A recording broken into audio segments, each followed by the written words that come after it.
PGU del 86, de diciembre del 86, publicado en enero, de alguna forma es el diseño y la programación de la ciudad que tenemos, pero ha habido una gestión en paralelo, primero evitando que ese PGU se revisara, se pusiera sobre la mesa y se reestudiara si el crecimiento tan desorbitado que tenía la ciudad debía de corregirse o no, o de incentivarse, y luego ha habido una política que se ha llevado desde el año 87 hasta ahora, que ha sido modificar puntualmente el PGU para satisfacer las necesidades de determinados grupos, determinadas personas. Yo creo que eso ha sido muy determinante de cómo está hoy definida la ciudad, de la masificación, de la sobreexplotación del suelo, y de alguna forma tenemos una experiencia muy reciente, y es que hay muchos colectivos de la ciudad, muchas personas sobre todo, que venimos desde hace años pidiendo la revisión del PGU. La ley dice que los PGU se tienen que revisar como los presupuestos, como los mandatos municipales, perdón. O sea que un mandato municipal son 4 años, pues lo normal es que a los 4 años hubiera una revisión. Eso sería fácil, porque en 4 años el crecimiento no puede ser enorme, ¿no? Pero si lo dejan muchos años, pues pasaría como en Torrevieja, ¿no? Que ha habido un crecimiento desorbitado, que no se ha controlado, no se ha corregido, y tenemos unos grandes déficits que la ciudad padece y tal, porque no se ha podido repensar, reestudiar, planificar de nuevo la ciudad que queríamos, corrigiendo errores y tratando de subsanar esas deficiencias. El PGU del 86 ha definido la ciudad, pero también las políticas que se han hecho dejando arrinconado ese PGU aprobando iniciativas particulares, iniciativas, digamos, de carácter concreto, que han definido la ciudad que tenemos ahora y la que viene, porque todavía algunas de ellas que están aprobadas desde el año 2010 todavía no se han desarrollado, como la libertad tipológica. La libertad tipológica consta en poder construir en altura. O sea que Torrevieja es un pueblo afectado por un terremoto, el de 1829, que de alguna forma nos marcó nuestra historia, y cuando los redactores del PGU del 86, que no es del 86, han estado varios años antes trabajando ese modelo, resulta que tuvieron muy en cuenta la situación de área sísmica de la localidad. O sea que el recuerdo, la memoria de la gente, está claro que los grandes terremotos y tal tienen un ciclo, son una serie de años, no es que sea como el vencimiento de una letra de pago, pero es un tiempo donde más o menos en una zona donde hay una falla sísmica suele reproducirse, ¿no? Con más o menos intensidad. Eso se tuvo en cuenta, y los redactores trataron de que la ciudad no tuviera grandes alturas para evitar que pudiera ocurrir una catástrofe. Las alturas del PGU, según las calles, la máxima son 4 plantas, planta baja más ático.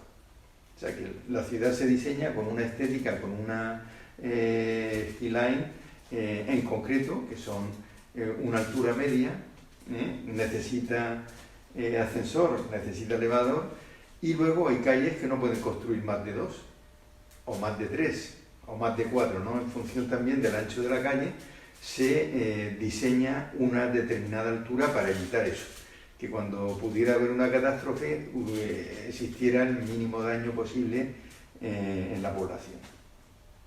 La libertad tipológica es todo lo contrario. Se pueden construir hasta 36 alturas, concentra la edificación en una manzana, o sea que todo el que no tenga una manzana no podría construir, con lo cual es una medida hecha a imagen y semejanza de grupos inmobiliarios, de familias que tienen ya esos terrenos, esos solares y tal, y no de la mayoría, que la mayoría, pues el que más tiene un piso, un chalet, un par de viviendas y tal, pero no tienen una manzana entera para poder desarrollar esa iniciativa urbanística que es la libertad tipológica. Torrevieja como una zona de segunda residencia de nivel medio-bajo, eso también hay que decirlo, de nivel medio-bajo. Afortunadamente mucha gente ha podido tener su segunda residencia, veranear, porque estaba Torrevieja. Si hubiera estado Marbella solo no habrían podido veranear muchísimas familias trabajadoras. Se daba el caso de que había familias que tenían propiedad en Torrevieja y en Madrid vivían de alquiler, con los viejos alquileres del centro de Madrid. O sea que esas circunstancias las hemos vivido.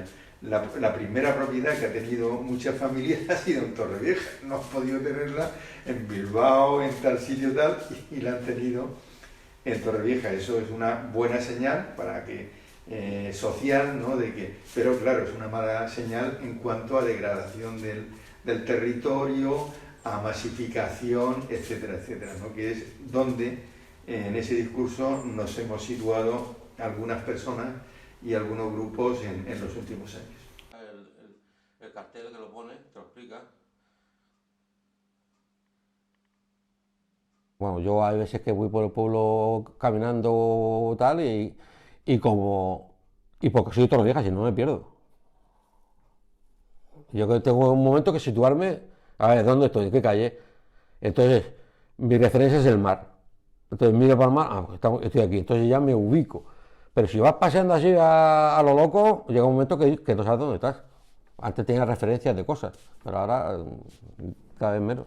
Cuando hubo también una publicidad muy buena que le dio por el Televisión Española con el programa 1, 2, 3, pues si ahora vas a ver esos programas, esos casas están básicamente en la ruina, porque ya no se ha edificado por alrededor, pero eso no se ha cuidado, en fin, los que tuvieron la suerte de que les tocara que echarle, pues ya no viven o no han tenido herederos para que se queden eso, pero creció muy rápido todo lo que después de Torrevieja a lo ancho y a lo largo, porque Torrevieja es más larga que ancha, pero ahora mismo Torrevieja puede tener unas 45 50 urbanizaciones alrededor de Torrevieja. Y antes salías un poco de pueblo y ya era todo campo o todo agua o todo. Ahora no ves, el agua no si te asoma. Antes no, antes lo veías a simple vista. Sin embargo, ahora está todo absolutamente minado por la construcción masiva. Eso es yendo para la mata. También, que cuando daban 1, 2, 3 y repartían, que están todavía los pisos, eran apartamentos pequeños y muy bien. Y en Tupalamata también conocíamos a un hombre de allí, de donde están los pisos de 1, 2, 3, que nos compraba y nos compraba un montón porque la gente venía, el de la carreta, le llamaba el bar de la carreta, porque tenía una carreta en la puerta, porque era también un hortelano, digamos, del campo, y como vio que aquello iba subiendo, pues puso allí aquello y se forró. Que yo quería que hubiera invertido, porque se podía invertir. Los zagales eran pequeños todavía, que no es como cuando estaban mayores, que ya necesitaban sus casas y sus cosas. Entonces nosotros en aquellos tiempos que se movía dinero, movía a todo el mundo.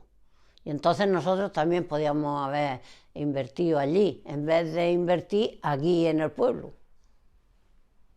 Pues haber invertido allí. Luego también porque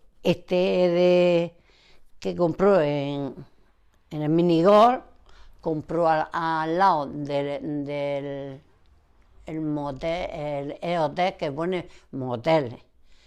Allí había una pinada que compró también baratísimo y luego pues se hizo allí un chalet también, que estaba y lo reformó. Y él nunca se ha decidido nunca se ha decidido a comprar nada fuera de aquí del pueblo. Cuando tanto se estaba moviendo, que nosotros en Torrevieja teníamos unas buenas amistades y a él le ofrecía muchas cosas.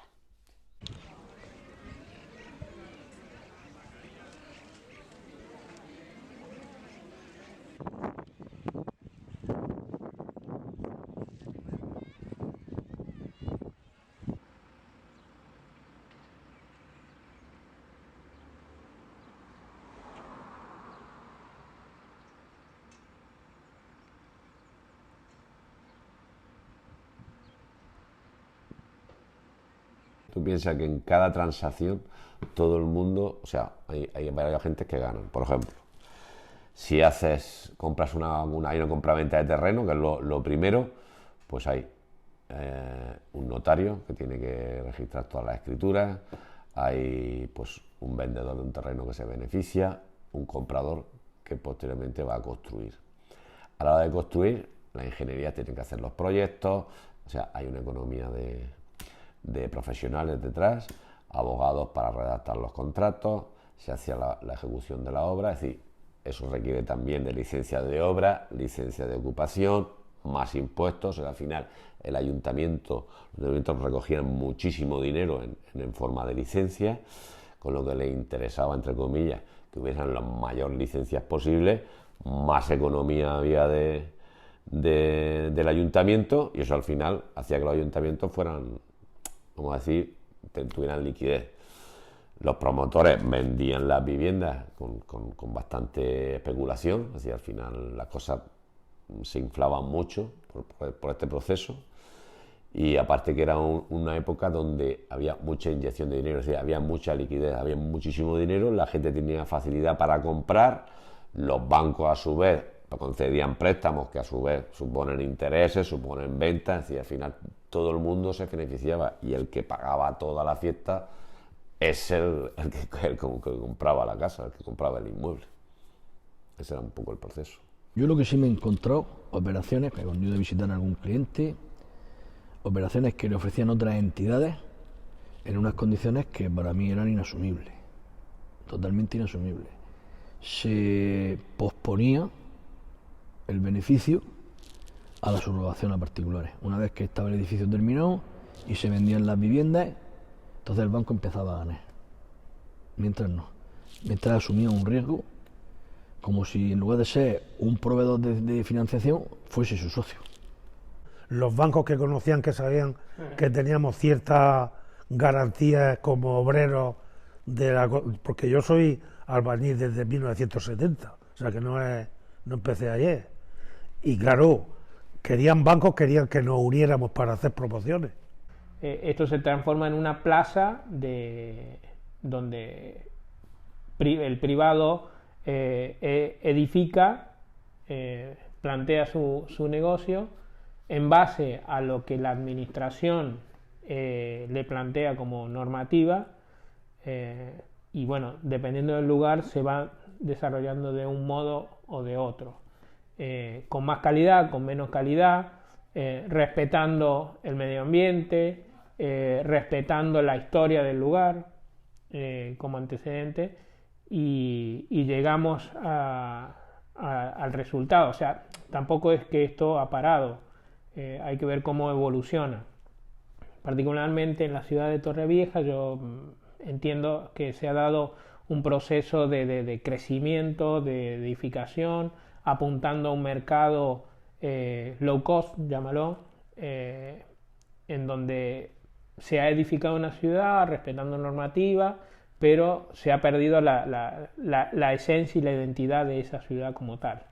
Entonces, al día de hoy hay gestos de puestas en valor que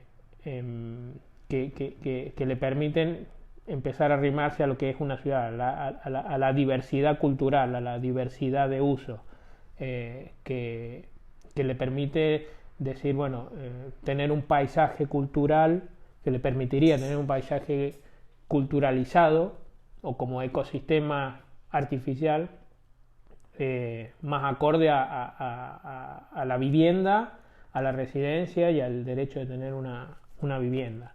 Esto hablo contemplando todos los usos, o sea, residencial, la parte comercial, la parte industrial, el tema de transporte, el tema de movimiento, áreas verdes. Yo sé que concertaban porque ellos tenían, al final todos tenían esas oficinas o esas aseguradoras en el extranjero, que lo que hacían era pues reunir grupos para llenar grupos de compradores. Exactamente no sé cuál era el proceso, es decir, no sé si tenían obligatoriedad de comprar o no, no sé hasta qué punto, eso ya la letra pequeña no la conozco, pero sé que fletaban aviones al aeropuerto de Alicante y de allá los cogían en autobús Les enseñaban, hacían un tour ya que estaba especificado, les enseñaban pues, las promociones que se estaban haciendo, las que se habían hecho, les enseñaban también el entorno de Torrevieja, porque al final como era gente que se iba a quedar a vivir aquí, pues le enseñaban un poco todo. Pues ahí ya se hacía prácticamente la venta, se firmaba un poco, pues sobre todo el compromiso, que luego ya la escritura y demás se haría más adelante, y luego lo volvían a llevar al aeropuerto y lo llevaban otra vez a su país. Ese era un poco el proceso.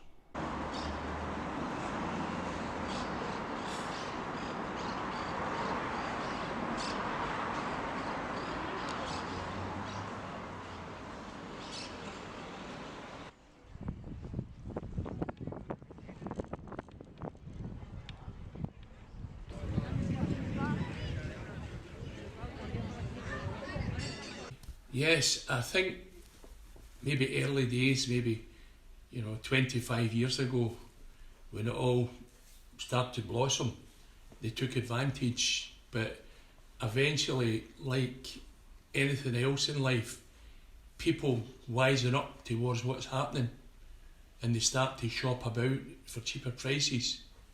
And the big boys that are charging too much, people go elsewhere, and you get better lawyers, because it's down to your lawyer that guides you, and there's maybe better lawyers than others, so you try and source a good lawyer, and who would advise you, rather than go for a new build, go for a resale, or what areas where the properties are cheaper. El hospital, nada, el hospital hace años, a finales de los 90, el ayuntamiento cedió 70.000 metros de suelo para hacer un hospital privado. Fue una mentira, una burda, fue un hospital que encima se hizo totalmente ilegal, con una planta más de las que tenían proyecto, y bueno, se paralizó durante meses. Tuve la oportunidad de ser una de las personas que alegaron y que reclamaron contra ese proyecto y tal. Vendían que iba a ser un hospital concertado, que era el hospital de Torrevieja, que era todo mentira, era un pelotazo urbanístico, igual que si se hubiera hecho cualquier otra cosa, ¿no? Como aquí tenemos una residencia para 100 personas en Los Balcones, que está muerta de risa también, está totalmente ahí parada hace un montón de años, igual que la residencia de ancianos que se iba a hacer junto al balneario de Lodos, está ahí parado, tanto el balneario como el proyecto de la residencia. El tema del mirador del Alto de la Casilla, totalmente parado, lo que iba a ser un punto estratégico en la ciudad para tal, el tema de Microsoft, el tema del autobús guiado por una plataforma que venía del aeropuerto y que comunicaba a Torrevieja con todo el mundo y tal. Bueno, todo ha sido mentiras, y al final el movimiento vecinal de Torrevieja, las quejas de particulares y tal, viendo que no había solución para el problema sanitario, manifestaciones, recogida de firmas y tal, al final la Consellería no tuvo más remedio que para esta zona, esta área superpoblada del sur de la Comunidad Valenciana, no tuvo más remedio que abordar la construcción de un hospital público de gestión privada. Esa fue la segunda, eso es de otro delincuente, del señor Zaplana, el que hizo el tema de la privatización de la gestión de la sanidad con el Ribera, el hospital de la comarca de la Ribera de Valencia, el de Alcira, y Denia, Torrevieja, etcétera, etcétera. Pues fue una continuidad de esa política de gestión por particulares, de explotación por particulares de la sanidad pública. Es muy difícil atender bien a la gente y al mismo tiempo hacer negocio. Es muy difícil, o sea que si hay que, digamos que sacar dinero de la gestión pública de la sanidad, pues al final nos pasará como aquí. Los médicos no tenían ninguno el MIR, o sea que la profesionalización, gente que ha tenido problemas, no eran tales, no tenían la titulación exigida, y ha pasado que de pronto han desaparecido médicos que habían atendido y que han tenido problemas con los enfermos y tal. Y bueno, y hemos tenido la suerte de que la población de aquí es muy pacífica y han habido muy pocas quejas en relación con los fallos y los errores y la mala práctica que ha habido en ese hospital. Ese hospital, hoy afortunadamente público, ha tenido una praxis basada en la publicidad, en la propaganda, y yo creo que como el partido que montó ese montaje, basada en la mentira y basada en la falsedad. Bueno, el Auditorio Internacional fue una... el tema aquí es que lo que primaba no eran las necesidades del municipio, sino el pelotazo, la operación, el negocio que se iba a hacer. El auditorio, en teoría, costaba 30 millones y acabó costando 53. Fue un pelotazo. Nosotros, cuando trajimos a la Generalitat para intentar darle salida a esas instalaciones, resulta que vinieron técnicos de la Concejalía de la Consellería de Cultura y decían que la sala de baile no tenía ni siquiera la altura para poder desarrollar allí diversas modalidades de danza. O sea, que no te podías pegar un salto ni podías... O sea, algo totalmente, no ridículo, ¿no? Penoso, algo penoso. He visto muchas cosas, he denunciado muchas cosas. Afortunadamente, alguna ha llegado a buen puerto. Otras muchas, pues te has tenido que... Por ejemplo, el otro día hicimos un comentario del Palacio de los Deportes. El Palacio de los Deportes se inauguró invitando a la familia real. No pudo la infanta, no pudo venir porque estaba embarazada y vamos, y le fue imposible y tal, pero vino su marido, que era el jefe de la selección española de balonmano, Iñaki Urdangarín, luego compañero de tropelías y de escándalos de corrupción con Hernández Mateo, ¿no? O sea, en ese momento se hicieron las fotos juntos. Pues resulta que la empresa adjudicataria de las obras del Palacio de los Deportes hizo sendas reclamaciones al ayuntamiento porque las obras no estaban terminadas, no estaban ni siquiera consolidadas, estaban todavía trabajando los operarios, pero había que inaugurarla, con lo cual se inauguraron sin la recepción oficial, sin que los técnicos municipales o el técnico redactor del proyecto dijeron que se podía, y con el reparo de la empresa, que se lavaba las manos y decía, oye, si pasa algo aquí con 4.000 personas que cogen dentro, nosotros nos lavamos las manos y nos eximimos de cualquier responsabilidad, porque es, bueno, cosas así pues todos los días. Al revés pasó en el paseo Juan Aparicio, con las piscinas artificiales, etcétera. El paseo más importante de Torrevieja hoy se ha hecho sin la autorización de costas, sin la concesión administrativa.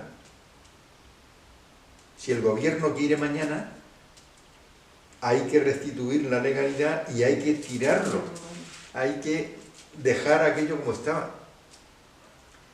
Nos multaron con casi 1 millón de euros por esas obras, pero lo realmente importante es que, al ser una obra ilegal, lo más importante es la restitución de la legalidad.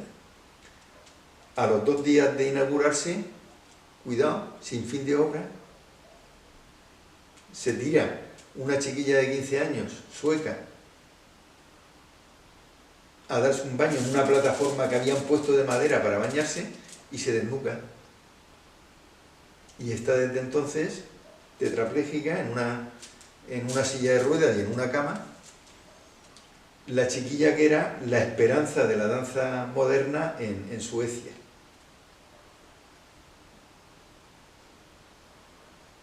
Resulta que se inauguran las obras el día 27 de junio del año 99, el día 30 ocurre este accidente y en la demanda judicial de esa familia contra el ayuntamiento, resulta que el ayuntamiento se escuda, habiendo inaugurado y abierto al público las instalaciones del propio ayuntamiento, que vino el conseller, que estuvo el alcalde, que estuvo la música, que estuvo todo que allí, trajeron al gaitero gallego tan conocido, no me acuerdo ahora del nombre. Bueno, pues resulta que cuando se tramita el juicio, el alcalde dice que las obras, que no es responsabilidad del ayuntamiento porque las obras no se habían recepcionado. O sea, que no habían entregado las obras las empresas adjudicatarias, la arquitecta, Carmen Pinós, etcétera, etcétera. Al revés que en el tema del Palacio de los Deportes. Han muerto varias personas allí por accidentes. En un paseo y unas zonas de baño en el centro de Torrevieja, que lo venden turísticamente como un emblema turístico y tal, y resulta que se han hecho sin autorización de costas. Eso no ha pasado en ningún punto de España. Y ahí estamos, tan campantes. Nosotros nos enteramos a los 8 años de esa situación. A los 8 años, estando de concejales en el ayuntamiento, nos enteramos de esa situación. Estuvieron 8 años sin darnos la información, ocultándonos la información, pero cuidado, no los políticos y los técnicos. Y fomentaban esa construcción desmedida, esa construcción que aportaba mucho dinero, aportaba muchos impuestos, los ayuntamientos recaudaban mucho por las licencias de obras, por las construcciones, todo eso era riqueza. Y esos políticos pues estaban interesados en que sus ayuntamientos, como sus comunidades autónomas, sus provincias fuesen ricas, cuanto más mejor. Torrevieja ha consumido ya su suelo, o sea, digamos que suelo que no está protegido, a no ser que se construya dentro ya del propio parque natural, o que se construyan palafitos en las lagunas, o digamos que su suelo lo tiene consumido.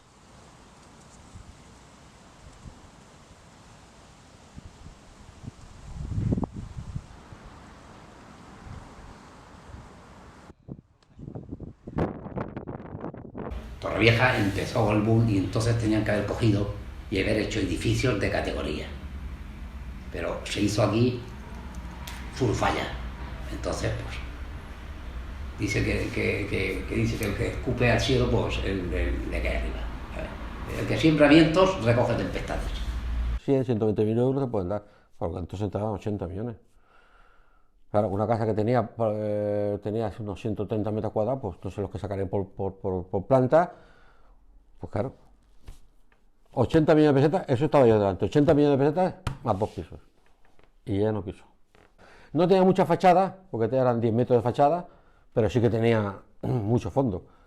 Pero es igual, perfectamente podía haber sacado 2 pisos por planta, o hubiera sido 10 pisos y ya 5 de altura, más el ático. Pero la cosa de los mayores, pues era que estaba en una planta baja, que ya estaba muy a gusto, que se cuarto, que tal, y no quiso. Muchísimas. Muchos vendieron. De los que la habían por ahí, por cerca de casa de mi suegra, muchos han vendido. Y muchos han edificado.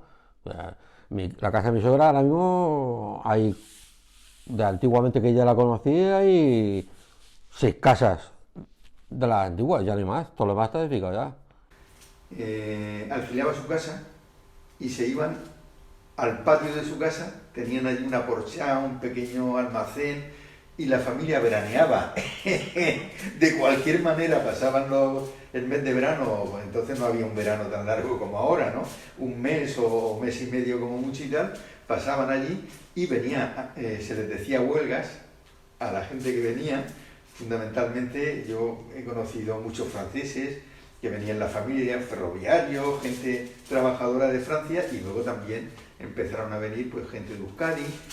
Tienes una urbanización que es la Siesta San Luis, donde casi todas las calles, Basauri, Basurto, fundamentalmente Portugalete, Elba, o sea que son de los barrios obreros que no eran vascos, eran mayoritariamente eran burgaleses, castellano-leoneses, que eran la gente que trabajaba en la hidrometalúrgica en Euskadi, ¿no? En el País Vasco. En Torrevieja se ha llegado a unos extremos completamente demenciales. El caso de en el entorno del propio Parque Natural de las lagunas de la Mata Torrevieja, un espacio natural que está declarado Parque Natural, es zona de especial protección de las aves, lugar de interés comunitario, incluido en la lista Ramsar como humedal de importancia internacional. O sea, digamos, no es, digamos, una pequeña charca sin importancia. Pues este espacio natural, digamos, la Generalitat Valenciana, a finales de la década de los 90, se tiene que aprobar el Plan de Ordenación de Recursos Naturales. Se empieza a redactar en la época del señor Zaplana, y bueno, sabemos lo que, digamos, el comienzo de la génesis de la gran burbuja inmobiliaria que luego estalló años después. Pues bueno, digamos, esa herramienta legislativa que tiene como objetivo el proteger lo que es el entorno de los parques naturales, en este caso era el Plan de Ordenación de Recursos Naturales, pues lo que hace la Generalitat es recalificar más de 2 millones de metros cuadrados del entorno de las lagunas de la Mata y Torrevieja, que estaban como terrenos no urbanizables en el Plan General de Ordenación Urbana de Torrevieja, y los recalifica en ese propio Plan de Ordenación de Recursos Naturales como urbanizables. O sea, utiliza una herramienta legislativa que tiene como objetivo la protección de un espacio natural, pues para urbanizarlo directamente.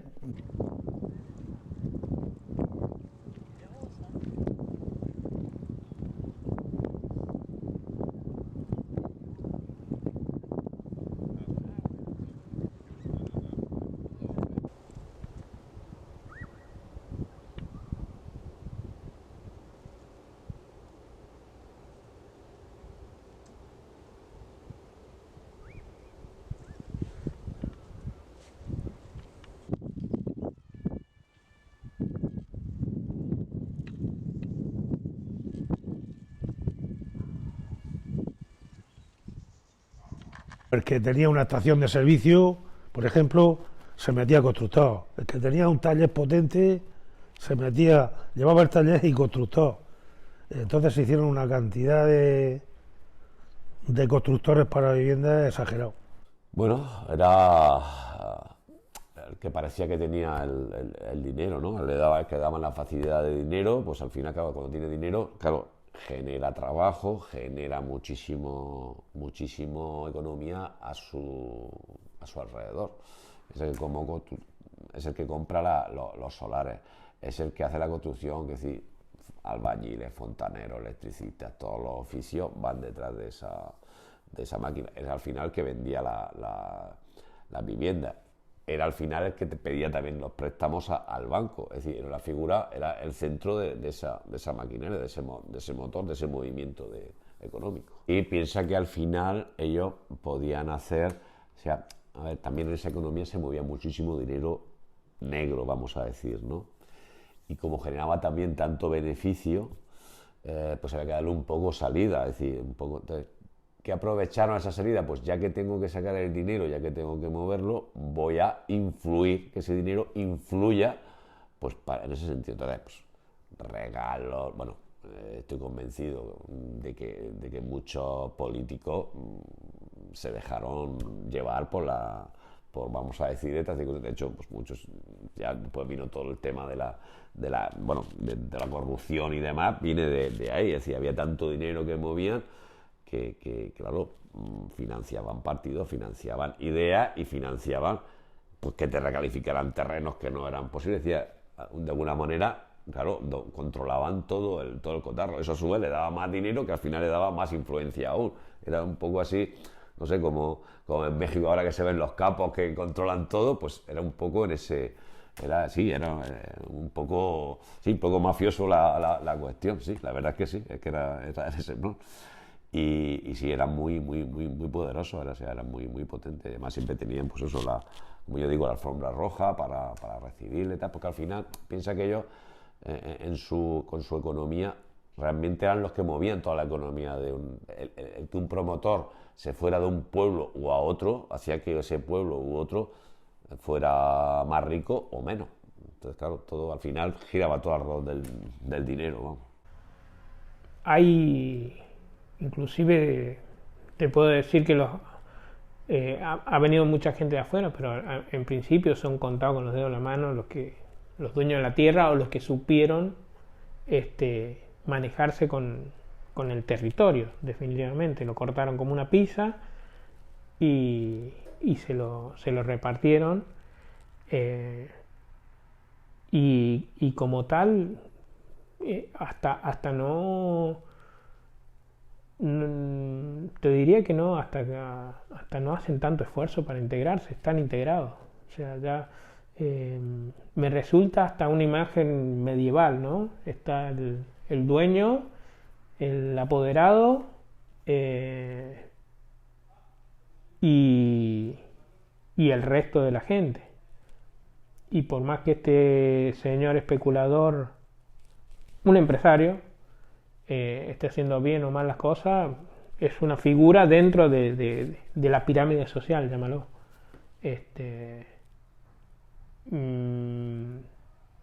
Obviamente, como empresa va a buscar integrarse, pero como te digo, tampoco le cuesta mucho esfuerzo, ¿eh? Es una figura que ya la sociedad la asume como tal. No por ser empresarios los toman como malos o como que tenga que decir. Obviamente son personas normalmente que están ya integradas y son figuras que se ubican socialmente como para tener ya de arranque buscan tener esa participación en la vida y el manejo de la vida social. Y son ambientes, son lugares, son pueblos pequeños, o sea que se conocen todos. El vendedor de lotería sabe quién es el promotor tal, el constructor tal, qué está haciendo, con quién está casado, y estamos hablando a esa relación doméstica y bueno, y sabe que este señor tiene poder y este señor que tiene poder le cuesta poco integrarse. Digamos que es una figura que está integrada y se lo asume como tal.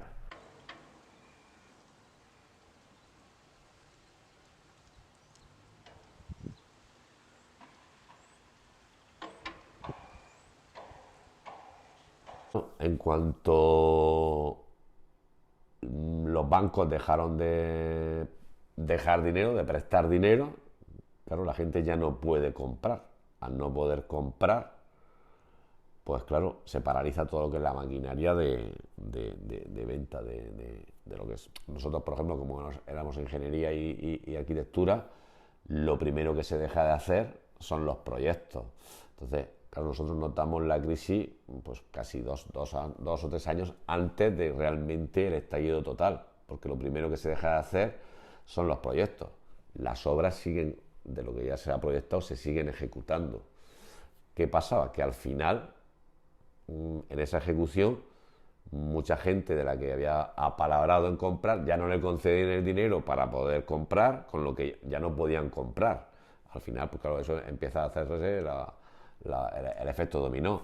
Yo dejo de pagar, el constructor deja de pagar al banco, el banco o sea, empieza a embargar y todo el proceso de cada eso se hizo muy acelerado. Fue todo un un cataclismo, ¿no? Todo paró en seco, todo, claro. Toda la economía se paró en seco. Las grúas allí totalmente paradas. En Torrevieja se notó mucho porque había el nivel de construcción era muy alto, eran 5 o 6 mil viviendas al año en ese momento. Se había corregido un poco digamos el cataclismo que tuvimos cuando se aprobó el PGU. Cuando se aprobó el PGU fue un cataclismo porque se construyó a mansalva. En el año 89, 18.000 viviendas. O sea, algo inconcebible, ¿no? También muchas eran regularizadas, que la obra ya estaba hecha. Yo estuve varios años denunciando que nos traían a la Comisión de Urbanismo una serie de licencias de obra, solicitud de licencia de obra, que ya el edificio estaba hecho. Yo llegaba allí, convocaba una rueda de prensa y llevaba en orden del día de la Comisión Informativa de Urbanismo, obras, medio ambiente y tal, y resulta solicitud de licencia de obra en la calle tal, tal, en la tal, una manzana con tal, un bloque con tantas viviendas, un tal, tal, y yo llevaba las fotos y resulta que ya estaban hechas, algunas habitadas.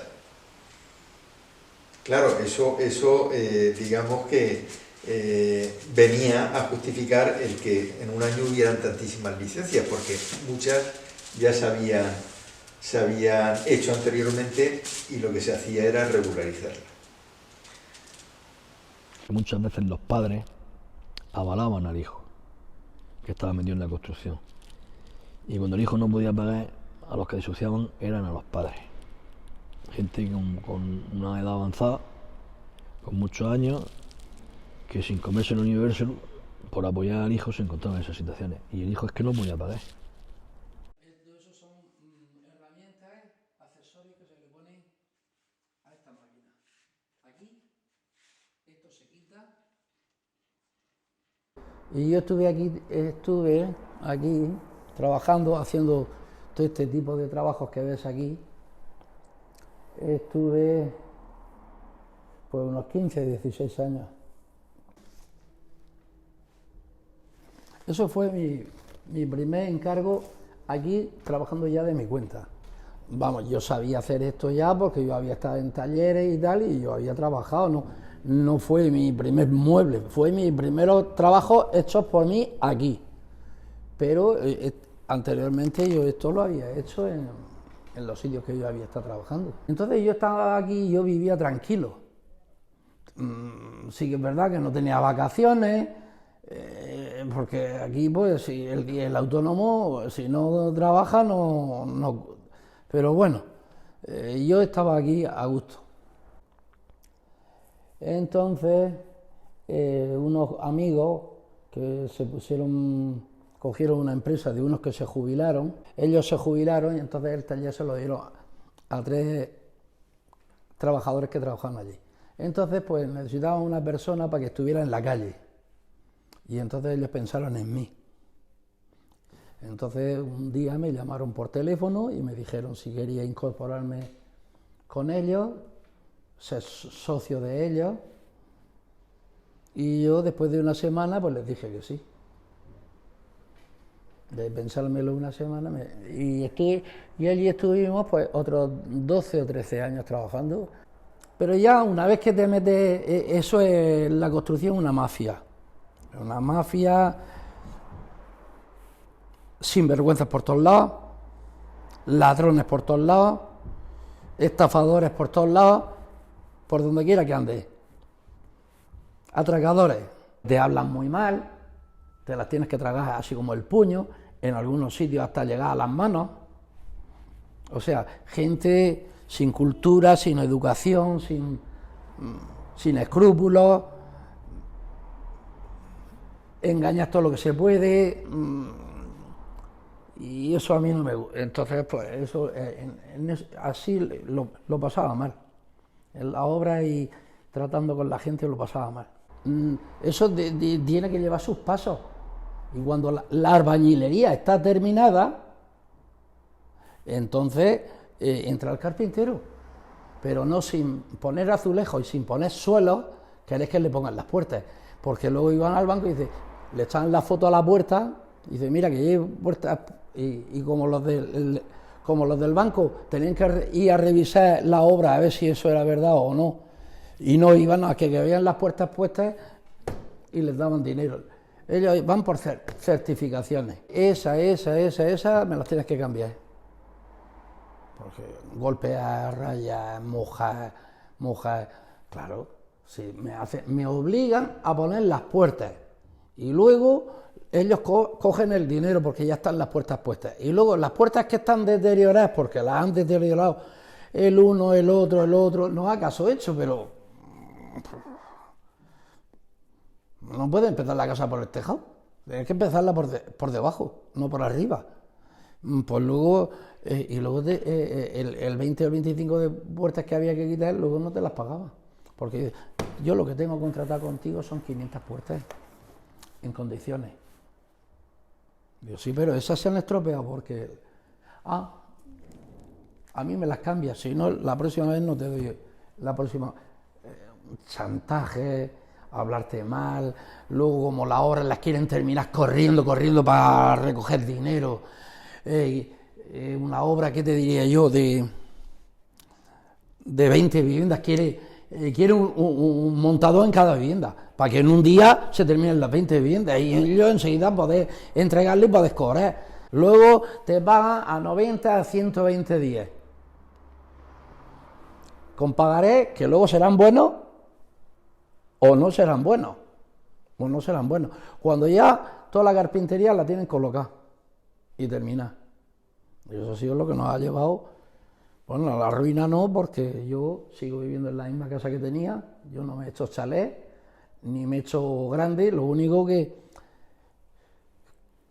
eso, el coche este lo tengo 30 años. Se puede poner por cualquier cosa, vamos, cualquier cosa, se puede poner esto, se puede poner esto, depende de lo que... No solo nos engancha a nosotros, a todos los oficios que estábamos allí, al del acero inoxidable, al de los cristales, al del mármol, a todos los oficios, a todos. Entonces la obra se cerró. La obra se cerró y salió en la prensa varias veces, que lo vi yo. Y unos meses después, 6, 7 meses después, la cogió otra empresa para terminarla, porque la obra estaba prácticamente al 85, al 90% para acabarse. Vamos, le quedaba un 10, un 15% para terminarla y para poder los pisos entregar, porque eso era una cooperativa, pero la cooperativa no tenía culpa. La cooperativa él le pagaba, pero el tío hizo suspensión de pago, él sabrá lo que hizo, que nos dejó a todos y quería que una obra que a lo mejor necesitaba 3 meses para terminar, dice que en 15 días la tenemos que terminar, porque quería que bien avanzada y para recoger más dinero. Y ya como no se pudo terminar como él quería, pegó el hachazo, porque lo primero que tuve que cerrar y me faltaban 2 años para jubilarme. Y yo era autónomo y yo no tenía derecho a paro. Entonces 2 años esperar a que lleguen los 2 años para empezar a cobrar, pues un poco... Bueno, para mí no es que fuera... Hombre, psicológicamente fue duro. Económicamente mal no, porque mi mujer trabaja en un hospital y ella ganaba un sueldo, y entonces si teníamos un poco de dinero y ella trabajando, pues pasaron los años hasta que enganché la jubilación. Entonces, a tranque de barrancas, hombre, no demasiado dificultad, porque ya te he dicho, porque, hombre, si hubieran sido mis ingresos solos los que entraban en mi casa, otra cosa hubiera sido.